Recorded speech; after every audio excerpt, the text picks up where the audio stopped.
Greetings. This is the training for new faculty orientation regarding academic accommodations. So let me give you some background about accommodations just in case this is a new experience for you. The federal government passed a law called the Americans with Disabilities Act. There's also another pertinent law that is we call it Section 504. The long version is Section 504 of the Recovery Act of 1974. So these are the two main laws that are governing and requiring that schools of higher education provide accommodations for students who qualify, demonstrating that they have a professionally identified disability that impacts their academics. So I'm not going to go into great detail on the legal side of things. It's just important to know that it is something that is supported by federal law and required by that. Any school of higher education that receives financial aid from the federal government is required to also provide academic accommodations. So the vast majority of higher education institutions provide this.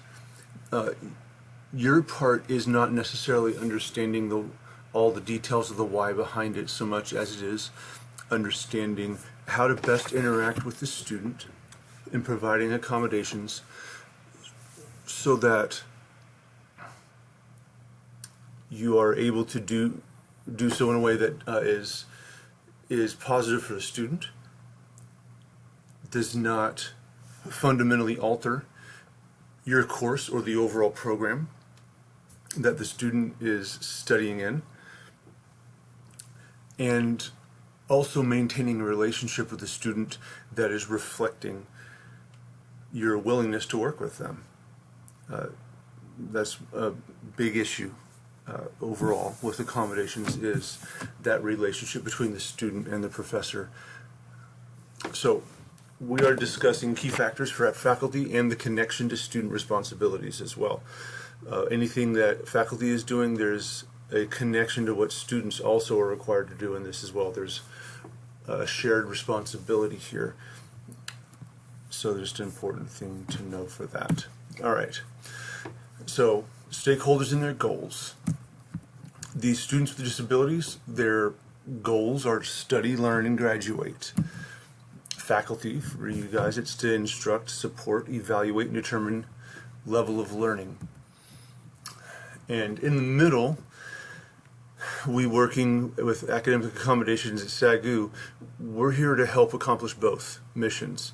We want the students to be successful, and we want you to be successful in your instruction, support, evaluation, and determination of learning level, because we don't want any student, regardless with disability or not, we don't want students to leave SAGU without being able to have the level of learning and demonstration of that expertise and ability.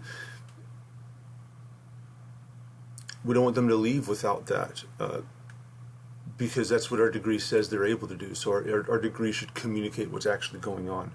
So both of these are important, and we work to accomplish both of those ends. I work specifically with the effects of disabilities that a student is experiencing with their academics. That's the main focus of my time with them. I also work overall for the compliance of those laws I told you about and several others to make sure that we're working in accordance with those. But like I said as well, the integrity of the programs is also just as important to me as these other two. And the laws create that tension, and I'm working to manage the tension between the effects of disabilities and the integrity of the programs that are being experienced. Just a point to give here, the defining feature of students with disabilities is not that they are other. If you realize, it says they're here to study, learn, and graduate. There's no difference there than any other student coming to SAGU as well. In today's times and environment, I don't think anyone would come out maybe blatantly and say that they see a student with disabilities as other, or maybe even overtly think about that. But it's just important to note that there's no difference between this student and any other student. They are normal students. They just think and learn and perceive or do things differently. Their way of learning is different than any other. They have had to demonstrate they're on the college level in order to come, like any other student, SATs, ACT exam tests. They've had to demonstrate their ability to function on the college level. We just need to find another way at times for them to demonstrate that learning. Same stuff, same level, same content, but just a different way of demonstrating the learning. So for faculties, the three main factors we're discussing here are that you communicate acceptance, that you act in good faith, and that you demonstrate due diligence through your interactions and your daily work as a faculty member. First of all, communicating acceptance, we're asking that you convey to them, those students with disabilities, your willingness through positive interaction. You can do this, first of all, by being available. If you've got office hours, making sure that you're present during those office hours when you set up an appointment with a student, that you follow through with that appointment. That's important with any student. With students with disabilities, because there's other things on the line here and other factors being considered, if there's a pattern of missing appointments, or there's a pattern of not connecting with them when you're say you're going to, for example, there could be a feeling of that being done based on a student's disability rather than just flat tire and traffic and other things that happen in life. So to the best of your ability, you can communicate acceptance through the willingness to work with them through positive interaction by being available. Consider including a disability statement in your syllabus. This is not something that we have set up yet, something we're working towards. So my recommendation is, until we have this first in place, the disability statement, that you, during your opening for your class, include that statement. And it's not necessarily a single line that you'll just say verbatim. What you're doing is you're communicating that accommodations are available, and through the learning centers, they need to go, if they have a disability that affects their academics, they need to go by the learning centers and look into what it takes to get a request for accommodations. And also that you're available to meet with them and discuss with them and work with them regarding accommodations. As you meet and refer and connect students, so meeting with them to discuss them, referring them to the learning centers, and connecting with them throughout the semester to work out the accommodations as they happen, there's some important things to keep in mind. We have three different types of students that typically you're gonna come in contact with regarding accommodations. The first is the verified one, and you're just going to meet with these students. You're just going to discuss the how, the when, the where, and the what of the accommodations letter. All students who are receiving accommodations, once they've been approved for accommodations, they'll meet with accommodations staff and they'll sign the student review of accommodations. That list then will be sent in a letter to you, the faculty, and it's almost an identical letter. It just has different names on the front of it, and it'll go to you, and you'll also have a copy of that list of accommodations for that student. So these are the students. The verified student is the one that actually has the accommodations letter, and you will just discuss the how, when, and where, and what of the accommodations so that you both have an agreed upon plan moving forward. The next type is the unverified student. So they may come to you after class and ask for accommodations from you. What you need to do with these students is refer them to the learning centers. And I would suggest, after you do it verbally, to send an email to them reminding them to go to the learning centers to look into the accommodations request process. This is a good just as a second way of kind of keeping it in their mind, but also it's going to act as documentation for you. as things go forward. If a question comes up later, the student doesn't do well in the semester and they say, but I told my teacher or my professor that I needed accommodations, you can provide the email showing it, and I directed you to the Learning Center's staff to discuss with them. So just an important thing to make sure that you do for the unverified student. We do not provide what I call unilateral accommodations. They need to come through the learning centers. Even if you provide the exact appropriate accommodations for that student to be successful in your class, the issue is they're not just taking your class, and they may not have met with all their other professors. And the process we have in place is set up to where all professors are notified. The student is the one that is sent to talk with their professors and work them out, and accommodations are provided in all classes that are appropriate. So if you have a background in that area, or you're just used to providing support for students, that's great. By all means, please make your recommendations to the accommodations staff and be a support and help in that. But we need to make sure that all classes are being supported for the student throughout their years here at SAGU, instead of a unilateral, inconsistent support that may not give them the help that they need and could give them grounds for saying that we did not provide the support necessary. So the unverified is very important to make sure that you let them know about it. The third category I call the terrified. That could either be that they are a verified student, but they just feel uncomfortable. They're not, it's a new process to them to go talk to their professors about accommodations. And even though they have an accommodations letter and you have a letter that has that list as well, they may not have approached you. So my recommendation is that if that's the case, after the first 2 weeks, if they haven't approached you, then you could make another announcement in class, just like you do up here with the notice of availability during class openings, but also to just send them an email and remind them, I've received an accommodations letter, and I look forward to meeting you at some point. Please give me a call or talk to me or send me an email to set up a time so we can discuss your accommodations and apply, so you can have them applied to your class. This, many times, there's always two purposes behind this. The first one is it shows that you, again, your willingness, that you are available to meet with them, and it may give them the motivation that they need to go forward and meet with you, in that knowing that they're talking with someone who it's not going to be a confrontational situation. There's a lot of students who, all the way up through high school, had no part in the discussion and the determination of their accommodations, and as a result, they've not learned to advocate for themselves and meet and discuss and look into these things, and they may need some additional support. You don't need to hunt them down and find them and bring them in. They're still responsible for that. But if you go an extra step here and connect with them, if they're terrified to come see you, then you're showing that you're doing your due diligence. You're communicating your acceptance and your willingness through that positive interaction to try to help them get their accommodations and their support. And that email is another documentation piece that'll be good to hold on to make sure that you can show prove your willingness to communicate that acceptance to your students.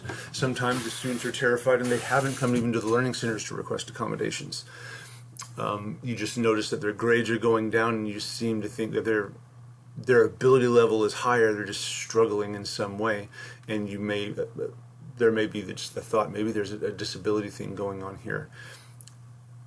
That is not a bad conversation to have with them in private, after class or in the office or some way. Not necessarily to go into great detail on it, but that you recognize that they have a lot more potential and capability, but something seems to be getting in the way, and tell them they may want to talk to the learning centers to see further discuss if maybe there's a disability that's going on there that could be slowing them down or limiting them in their studies. Be consistent is another piece on this. That's very important when you communicate acceptance. While you're available, you need to be consistently available, because this shows your continued effort that you are there for them. Ongoing support, for example, and quizzes and exam extensions should be automatic. There's so many different things that faculty has to keep in mind on and pay attention to. As much as you can make some of these accommodations automatic, the better it's going to be for you. So, for example, in Blackboard, if you have quizzes or you have exams that are online, you can set it up to where the extended time, if a student has that for their accommodations, is given to them only and nobody else. And you don't have to change, and you just go through at the beginning of the semester with all of your students that need extended time. You can give them all extended time on all those exams up front, and you don't have to adjust it every time. Another great thing too is a rather common accommodation is for students to get a copy of notes or PowerPoint presentations. And they need these before class because they're using them in class to kind of review and look at things, or even before to prepare. So if you have all your PowerPoints ready and it's just a matter of using them, if you, instead of having to remember to email it to them at the beginning of the week all the way through the semester, you can put these PowerPoints in Blackboard, but you can hide them from every other student. You can even set the PowerPoints up to where they are released to specific students at specific times in the semester. So you don't have to every week remember to send the lesson or the PowerPoint to the student, or whenever a new module is started, send them that PowerPoint for that module.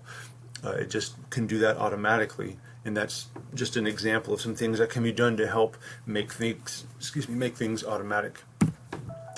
Contact students about changes.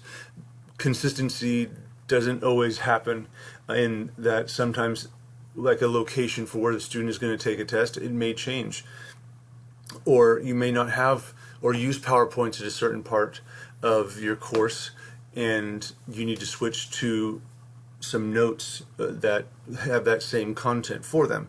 That's fine. Just make sure you're letting the student know so that it doesn't seem to them like you are changing things without reason. The more you can communicate what's going on and why it's going on, the easier it will be for them to adjust. Especially some different diagnoses for students. The testing location being consistent is a very, very important thing, and change is a very difficult thing for them to experience.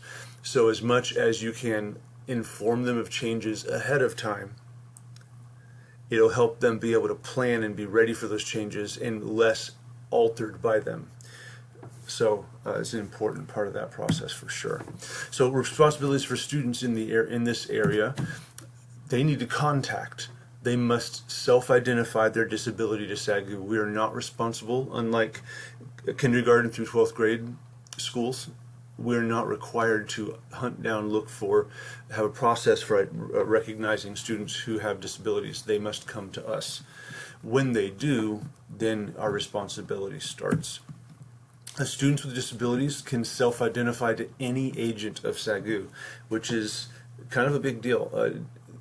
There was a lawsuit that happened a few years ago where a student was talking to the president of the university, and he, during the conversation, identified that he had dyslexia. And the president, addressed that and said, well, I'm sorry to hear that, or, well, in some way, just kind of in conversation, I recognized that, but didn't do anything beyond that. And the student continued through the semester and did not pass. Well, at the end of the semester, he asked to have his money returned to him and be allowed to take the same classes again without any consequence, without any drop in GPA and things like that. And the school refused. Well, he brought lawsuit on the school because he said that he had identified that he had a disability to the university, and come to find out there was definite record that he had, in fact, discussed with the president of the university that he had dyslexia, and so the student won that lawsuit. So just an example of how important it is to, if a student is discussing with you, saying, yeah, I think I may have dyslexia, or my depression is really getting in the way of my studies, or in high school I was in special education, or I got extra help on tests. If they mention anything like that could hint at a disability, your knee-jerk reaction needs to be, hey, have you talked to the learning centers? Have you discussed with accommodations staff there about about the possibility of getting accommodations? You want to make sure that you address that quickly, that any student that identifies to you or anybody else, that they are directed, they are referred to the learning centers, and again, document it. So send an email to the student afterwards. If you couldn't find their email address, then send an email to us telling us, hey, I talked to so-and-so and they said that they got special help on tests in high school. That way we have some sort of record that conversation happened, and also that you, along with that, and I told them to come to the learning centers to look into accommodations so that you can cover yourself. We're not always scared that lawsuits are going to occur, but if we do our part when the student contacts us and lets us know about disability, then we can be responsible on our side and make sure that we've done everything to help the student. So while there's a key responsibility for a student to contact us, from that moment on it then lands on us. So make sure to follow through with all students about meeting, referring, and connecting with us. Self-identifying students with disabilities, not being able to make requests for accommodations puts SAGU out of compliance, which was what I was talking about just a second ago. It's important that a student is able to request accommodations from the right place, so they need to be directed there by us. All right, the next is act in good faith. That is to demonstrate intent to provide accommodations through interactions. There are students who will get accommodations and you will provide them exactly how they are needed, covering every request that's necessary, that's appropriate, and that's fitting. And they still may not complete their course. They still may fail. As long as you've demonstrated your intent to provide. So if you were willing to, they were supposed to take the test in your office. If they don't show up, that's not on you. That's your responsibility was to be available to do that. And that you had the intent to provide the accommodation and you followed through in doing that. You're acting in good faith. By all means, you want to contact a student and make sure that you set up something and find out what was going on. And we don't want an ongoing issue where a student is, where you're expecting them for an exam and they're not showing up. If those things are a pattern, let us know, and we can also work with a student and hopefully find out what's going on. If you're not able to find out, if they're not getting back with you, we by all means want to be able to support you in that. Continue though on your side to act in good faith by demonstrating your intent through what you do. So be available to meet and collaborate with each student in providing accommodations. Kind of goes back to the first one as well, but being available is such a big key part of this. One of the main issues that happens is a lack of communication between faculty and student, from faculty to student. That will get you be the most likely thing to cause an issue in the long run. Students not communicating with you is not your fault. That's the act in good faith. Again, if you can show that you've reached out, you've attempted communication, you've attempted to provide help and support, you've been available to meet and collaborate with the students, then you've acted in good faith. So, while also following the accommodations listed in a straightforward and positive way. So if you come across, you get that little list of accommodations. If there's something there that you're not sure about, you don't agree with, you think may be off and not appropriate for the course, it is important that you continue to provide those accommodations while contacting and working with the accommodations staff and discussing possible revisions to them. Those are the accommodations on record. So if you alter them or you provide them in a less than consistent way, or less than a positive way, where there's some little resistance that on your part in providing them to the student, that resistance can be taken as an unwillingness to provide accommodations, period. And that's one area that you don't want to get into, because that can sour the relationship between the student and faculty and make that provision of accommodations and interaction for accommodations in the future much more difficult. And you don't want it to appear that you're acting in bad faith, because that could definitely reflect negatively and become an issue. So, a straightforward and positive way, what's listed, and if the student asks for another accommodation that's not listed, the same way. If it's not on there, you can't provide it. If it's on there, you need to provide it. If you feel it's appropriate that he have an additional accommodation because it makes sense, follow up with us on that too. Let us know. We, by all means, don't want to leave off something a student could be supported in. At the same time, we don't want you to provide what isn't on there or what shouldn't be provided. So that communication comes back to us as well. Communicating with us is going to be a big part of this process. Another thing you can do is return the physically signed faculty accommodations letter. So that letter that lists the students' accommodations, it has a signature line on the bottom of the page. Now, you can do that physically, signing it like it says there, and return it to the learning centers either physically through interoffice mail or by fax or by scan. We also have another option where you can go online and you can digitally sign another document that says that you recognize those accommodations for that student. This physically signed faculty accommodations letter, or the document that shows that you did see it and recognize the accommodations, it is just another piece of documentation that shows that you've received the accommodations, and now we know on record that you've got them. That it's not a question of not having them, that you're aware that the student has accommodations.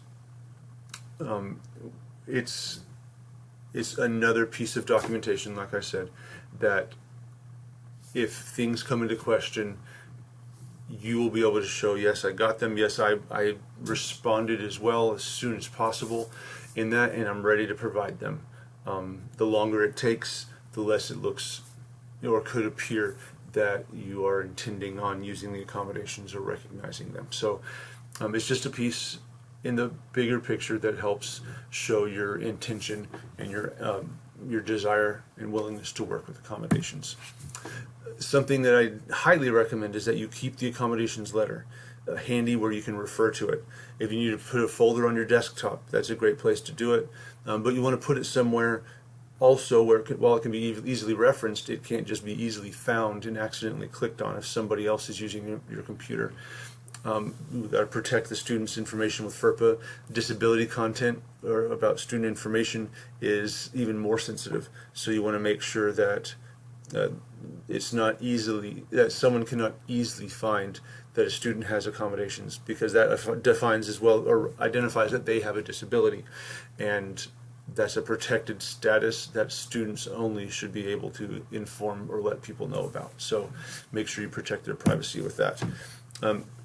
Contact me with questions, not the student. If there's an accommodation you don't agree with when you're meeting with the student, have that conversation about how it's going to be applied, even if it's not something that you think is going to be applied because you're going to come to us. Just a few more lines up as well.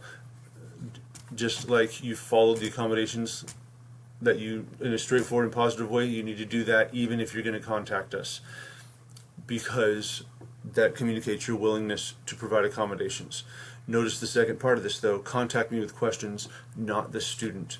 Our goal and our purpose is to protect the student and faculty relationship. That there's no conflict, there's no issue between you and the student regarding accommodations at all. So the student and you are working out the how, when, where, and what of the accommodation. But if any of those come into question, then the student or you need to talk to the accommodations staff. That way, we're the broker, we're the go-between, the liaison that is kind of absorbing any apparent or perceived unwillingness. So it is completely in order for faculty to question accommodations that are not appropriate. First of all, the student, however, doesn't need to be involved because they have no power to change any of that. Second of all, if a student doesn't understand that faculty questioning an accommodation does not mean that they don't want to provide accommodations. It just means they want the right accommodations. So if they hear that, they could perceive that you are unwilling, and that's going to really affect your relationship with that student, just in the class overall, but also specifically working with accommodations. So if there's an issue, by all means, let us know. And we will interact with the student and say we've realized something has come up and we've noticed that the accommodation that we had was not appropriate, and we've discussed it with the professor as well, and we've come up with, determined something else that's going to be more appropriate, and we'll discuss that with the student. And that way the relationship between you and the student is protected. We're managing the accommodation side of things, and that may actually end up changing accommodations not just for your class but for others as well. So contact us about accommodations, not the student. Another issue there is that there is an imbalance of power, as it's seen with the courts, that the professor, the faculty, has power over the student. So any discussion or agreement that is made between the student and faculty about changing an accommodation or anything like that is not something that many students feel like they can even disagree with, because their professor, the faculty for their course, is the one suggesting it, and they have power in that course. So we don't want to mess with that dynamic of power, because that could look like coercion. It's just not a good thing to get into. So make sure you talk with us and not the student. Providing accommodations discreetly is another important thing that you do with students. If you need to meet with a student about accommodations, you should never say that word in the classroom. You should never say that word to the student where other students can hear that. Neither should you say disability or bring up anything that would make the student or other students around them think that, not necessarily that student, but the others around them, be aware at all that there's any sort of support or additional help going on. To the ability that you have, to the power that you have to do it. Discuss accommodations and related factors with the student in the privacy of your office or away from all other students. There are accommodations that are almost impossible to be given discreetly. And what I suggest is identifying those when you're talking with the student and discussing with them that you're recording class. I regularly don't, some professors don't like to have students have their phones out because they don't want to be distracted by phones, so they have them put away. If the student's using their phone, though, to record the lecture, and that is an accommodation, they're allowed to have their phone out, and so that's going to stand out with the students in the classroom. The students aren't going to ask this other student, more than likely. They'll bring it up to you and say, hey, why are they've got their phone out? Why are they allowed to have their phone out? You don't want to get stuck not being able to answer a question because the answer to that is going to relate to accommodations. So what I recommend is you talk with the student ahead of time and say, hey, we're going to be recording in class. Students are going to see that because you're the only one who's going to have your phone out. When they ask, what do you want me to say? How do I need to communicate to them? So you guys have worked out a statement ahead of time so that you don't get stuck. Say, for example, if a student does testing in another room, students will eventually pick up that that student is not in the classroom every time that you guys have a test, and they're going to wonder what's going on. You may help the student come up with something to say because they may ask the student, but you also want to have a conversation with the student so you have an agreed upon response that you can give that is in line with what the student is comfortable with being communicated. So provide accommodations discreetly. The responsibilities for the student in this area are to cooperate. They need to promptly engage in the interactive accommodations process in a timely manner. If they don't do that, and that becomes the cause that you're not able to provide an accommodation, then they did not follow through on their responsibilities. There are a number of court cases where everything looked bad for the university, that they didn't provide all these accommodations for the student, but then it comes out that the student didn't meet. The student didn't communicate. They started the process, but they didn't complete the process and work through with the interactive accommodations process, which means a back and forth collaboration between faculty, staff, and students. If the student didn't follow through on their part and do their piece to promptly engage and interact, then those court cases, they went to the university. The university won because it was available, it communicated that availability, it acted in good faith, and the student didn't follow through. So it's the responsibility of the student to cooperate. So students must register with us to receive accommodations. They must contact us to request a change in their accommodations, not you. They must attempt faculty contact to remind of an accommodation that needs to be followed, and then go to the learning centers if needed. I've had students occasionally that'll say, "Hey, I didn't get my copy of notes from my professor." I'll ask them, "Did you email them and ask them?" They said, "No." Well, then I'm going to redirect them to you, because they first need to follow through and cooperate and interact with you, because many times that's all that it takes. So yeah, follow all agreements that limit the use of the different things that they get. This is specifically talking about alternate formats of course content. So if a student is allowed to have another version of the textbook, that in a version that they can read it, they cannot share that with other students. If a student is making an audio recording of the lecture in a class, they cannot share that with other students. They've signed a document that shows that they will not do that. So if they do, they're not following the agreements that they have in place, then we likely will alter what they're allowed to have if they've demonstrated that they're not able to use the content in a way that is appropriate. So they've got to cooperate. The third piece of this for faculty is demonstrate due diligence. So you've taken reasonable action to provide accommodations.